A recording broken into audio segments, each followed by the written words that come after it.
All right, folks, it's another episode of America's Hometown Horror, and tonight's episode is brought to you by Omio. That's right, it's Omio back again. Omio, in case you don't know, is a travel booking platform that makes planning a journey in Europe and North America effortless. Just enter your travel details and Omio will magically give you all the train, bus, flight, and ferry options for your journey. It's never been simpler to book your first real vacation for 2021, and best of all, using Omio saves you time and money. That's a win-win in our books. Omio wants to help you leave your house this summer by offering 5% off your next booking. Just head to omio.com, that's omio.com, and use the code OMIO5 at checkout. Offer is only valid until July 31st, so you better get moving on that quick. And it's just the pick-me-up that 2021 needs. Omio. Plan, book, and love the journey. Terms and conditions apply, and away we go.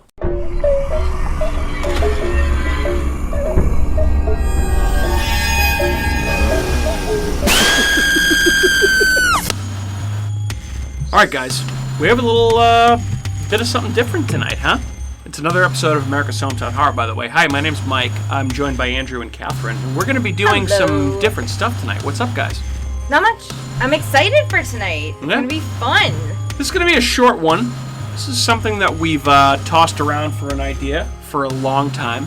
Something that we maybe wanted to do.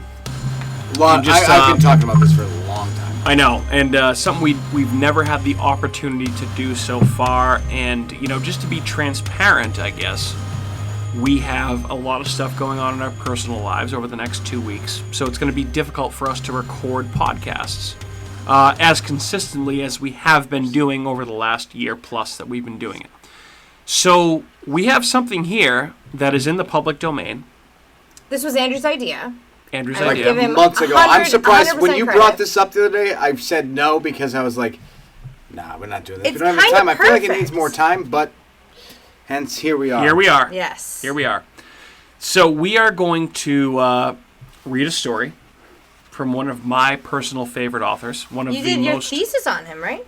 King actually. Oh, I thought you did Poe, Edgar Allan Poe. But Sorry. one of my favorite authors, one of the most famous horror stories ever written, even though it's not necessarily a story, it's a poem. We are going to do a live reading of The Raven by Edgar Allan Poe. And we didn't steal this idea from The Simpsons. That's correct. But we might have. Did it. Simpsons did it. But that was like 30 years ago. Yeah, so I think exactly. we're good. Yeah. Simpsons It might actually be 30 years ago to the date. Hey, you know what? I hope everybody had a great 4th of July. Hope everybody had a great weekend. I hope everybody's enjoying their summer. And without further ado, I present to you, brought to you by America's Hometown Horror Podcast, The Raven by Edgar Allan Poe.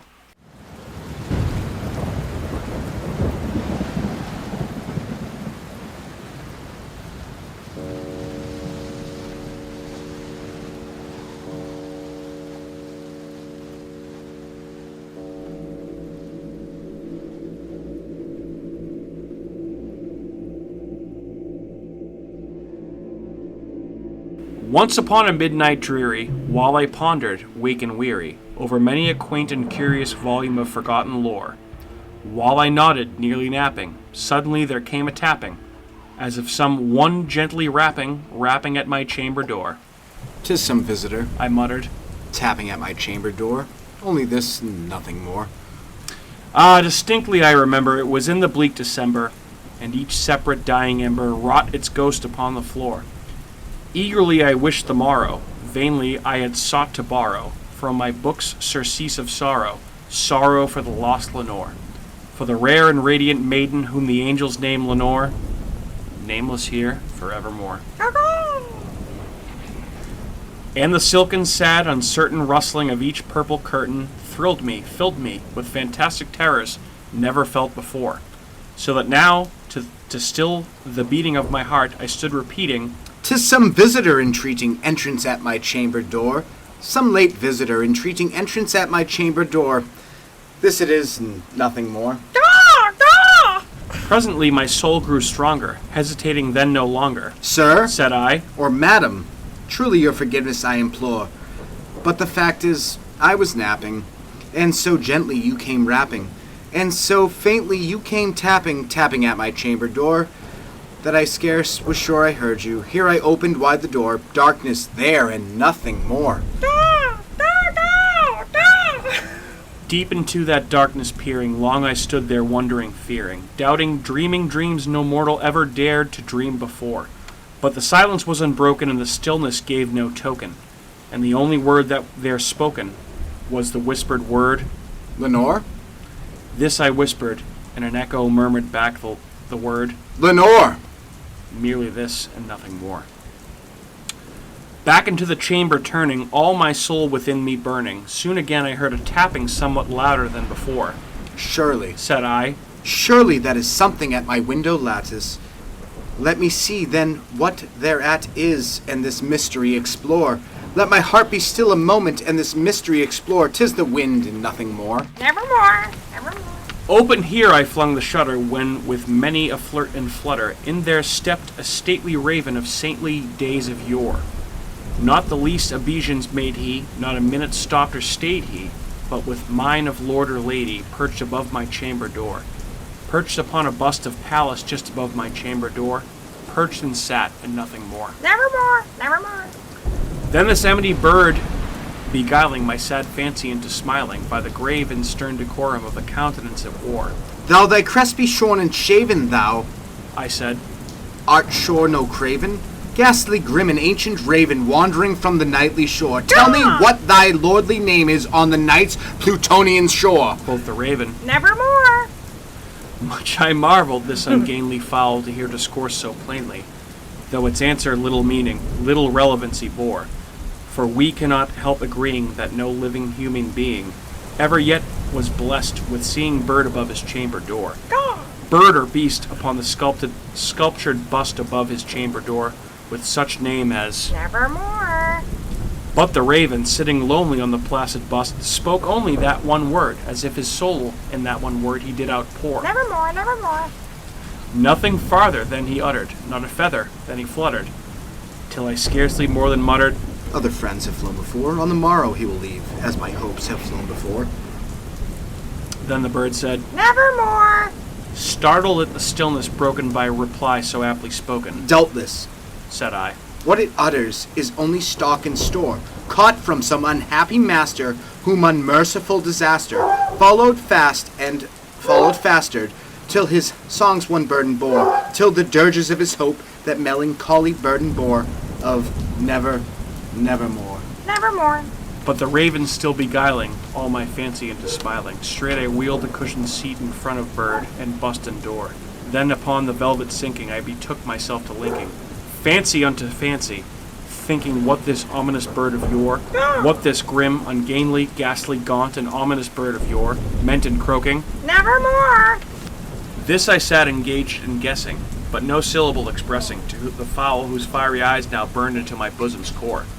This and more I sat divining, with my head at ease reclining on the cushion's velvet lining with the lamplight gloated o'er, but whose velvet violet lining with the lamplight gloating o'er she shall press, nevermore. This I sat engaged in guessing, but no syllable expressing, to the fowl whose fiery eyes now burned into my bosom's core.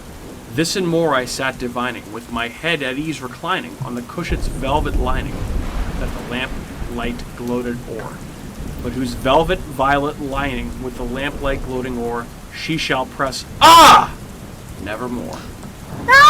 Then, methought, the air grew denser, perfumed from an unseen censer, swung by seraphim whose footfalls tinkled on the tufted floor. Wretch! I cried, Thy God hath lent thee, by these angels he hath sent thee, respite, and nepenthes from thy memories of Lenore. Quaff this kind nepenthe, and forget this lost Lenore. Quoth the raven. Nevermore. Prophet, Said I, thing of evil, prophet still if bird or devil, by that heaven that bends above us, by that God we both adore, tell this soul with sorrow laden, if within the distant Aden clasp a rare and radiant maiden, whom the angels named Lenore. Quoth the raven. Nevermore. Be that word or sign of parting, bird or fiend. I shrieked, upstarting. Get thee back into the tempest and the night's Plutonian shore. Leave no black plume as a token of that lie thy shore hath spoken. Leave my loneliness unbroken. Quit the bust above my door. Take thy beak from out my heart, and take thy form from off my door. Quoth the raven, Nevermore. and the raven, never flitting, still is sitting, on the pallid bust of Pallas, just above my chamber door. And his eyes have all the seeming of a demon that is dreaming, and the lamp light o'er him streaming throws his shadow on the floor. And my soul from out the shadow that lies floating on the floor shall be lifted. Nevermore. Yeah, what up? Yeah! Hey everyone, it's Mike from America's Hometown Horror, and just wanted to say thank you again for listening to another episode of our show, because of course, we would be nothing without you listeners. If you are interested in more local Plymouth podcasts, I would highly recommend you check out some shows by our cohorts on the Inebriart Podcast Network. That's right, the Inebriart Podcast Network, folks. In addition to America's Hometown Horror, you can find the Inebriart Podcast, Bar Talk, Theme Park Legends, Retro Redoctopus, and Old Colony Cast. Head on over and give them a listen.